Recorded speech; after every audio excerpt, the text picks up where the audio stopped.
is in effect.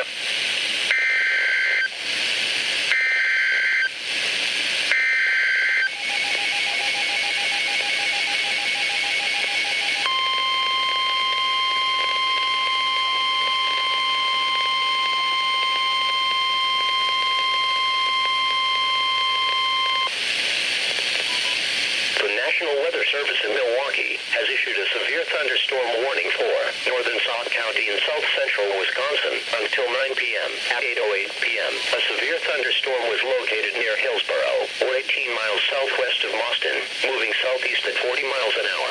Hazard, 60 miles an hour wind gust and quarter-size hail. Source, radar indicated. Impact, hail damage to vehicles is expected.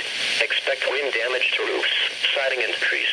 Locations impacted include Reedsburg, Wisconsin, Dells, Lake Dalton, North Freedom, Laval, Rocket Springs, Loganville, Ironton, Lime Ridge, and Rocky Arbor State Park.